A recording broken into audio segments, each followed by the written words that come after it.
Good evening, Mr. Kamath, and thank you very much for joining us this evening. Thank you. You know, we have met many times. I have interviewed you several times during the course of my career, and I have seen how, the transformative impact you've had, not just on the ICICI Bank, but many other institutions and corporate sector and the financial sector as a whole. We have the Honorable Minister here with us, and we'd like to hear from you. As somebody who has been witness to a transformation of this country and the economy for so many years, what are the 2 or 3 key milestones you think changed the game for India? I think my story actually in terms of transformation starts with an India which was transforming, mid-90s. And so you needed to then transform the enterprise that you are in, because the old had changed, and sticking to that would have meant disaster. And along that path, you looked at several other things that are also changing. Technology was changing. People's aspirations were changing. Per capita incomes were growing. So how do you evolve in a continuous manner? And if I cut to today, nothing has changed, because you are even more in the midst of, I would say, accelerated change, driven by all the things that we hear today. So I would guess that for the foreseeable future, we will be in an evolving world where you transform yourself or you perish. What are the key transformatory shifts you are witnessing as India moves ahead in the per capita income journey towards Viksit Bharat? I think there are 2 things that are key, which need to be put into context. Viksit Bharat is here, and that is a reality, because we have a long runway. We have a runway which no other country has in terms of things to do to transform this nation. And that itself provides you the acceleration path towards growth. The only other country where this has happened in the recent past, I think, is already reached the end of its 25-year cycle. In the previous century, you had Japan, which went through a 20-25-year cycle. It's now our turn. And we are just into it, so we have a robust 20-25 years where starting from the village level to towns to cities, there will need to be rejuvenation. Our businesses will have to rejuvenate. And all this will be driven by an aspiring class, which will demand more, rightly so, and people who will make sure that their dreams are met and their aspirations are fulfilled. So I think the growth path is very clear. We have clean balance sheets in the banking sector. The government runs a very tight, I would say, fiscal policy. The finances are very clear. Corporate balance sheets are clean. Banking balance sheets are clean. The capital market has come of age. So I think we have all the makings of keeping and going on that long journey and being Viksit in the next 20-25 years.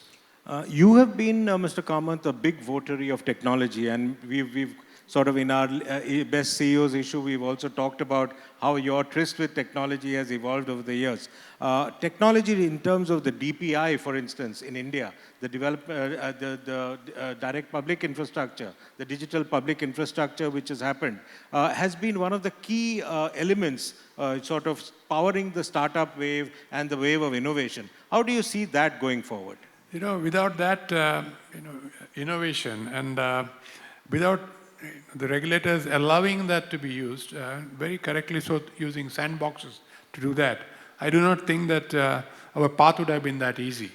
And particularly our path through the COVID years would not have been easy. And now that, in a way, everybody has accepted it. Finally, it's the public at large that has to accept it. They have accepted it. I think the journey becomes much simpler. But even as we celebrate that, I think there are newer and more exciting things in the fore. That is everything to do with this word AI. It's not as simple as it looks, but it's not. And I think our companies will effectively utilize this to good of the country. And a whole lot of evolving technologies over the last 10 or 15 years. So everything coming together means that, I put it very simply, it's not only the CEO who has to be a technocrat, but the entire organization has to be should have the mind of a technocrat. Mr. Kamath, you have, today we are at a stage where banking itself, as we have discussed earlier, is undergoing a major transformation in terms of the fact that the arbitrage advantages are sort of collapsing between banks, NBFCs, and other players in the financial market. How do you see the evolving role of a bank in these times, since you have been a leading banker and one of the most innovative ones at that? I think all financial services companies will have to reinvent themselves because technology is going to be otherwise is going to be the big leveler.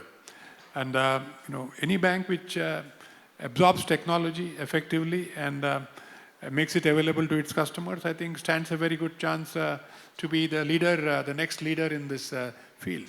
And so put any other financial sector player, not just a bank. So I think there is a huge, I would say, opportunity ahead. And in the midst of that opportunity, there could be a churn also. So any institution which has the ability to and the guts to take this on, I think is going to be the winner. And this, I'm not talking just banking, I'm talking financial sector wide. So, Mr. Kamath, we are almost out at the end of time.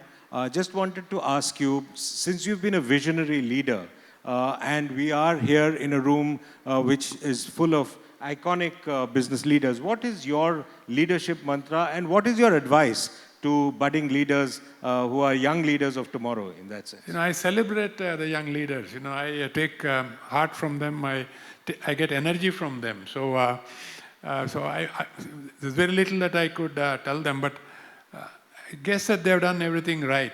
They will now have to do everything right at double the pace. In the olden days, I used to say there's a 90-day rule. That 90-day rule to implement any project, and that included technology projects, I think has just crashed to 30 days. So if you look at anything around you, could possibly change in 30 days. Because a few years back, I had asked, in those days, one of the few AI experts, at what pace is AI changing? Is it, like Moore's law, every 2 years, the price performance, becomes, comes down by a square or improves by a square? He says no, it is every 3.4 months. The other day I asked him the same question. This was 7 years back. He said it's now every month. So I think a bit of paranoia is probably good in today's world. But at the same time, you'll have to keep your eyes on several things that are happening in the organization. As Satish said, don't worry about things you can't control, worry about things you can control. And I think a lot of things you can control. But technology, you need to be on top of. A titan of Indian banking and the financial sector, ladies and gentlemen. A major round of applause for Kundapur Vaman Kamath. Thank you. Thank you so much, Mr. Kamath.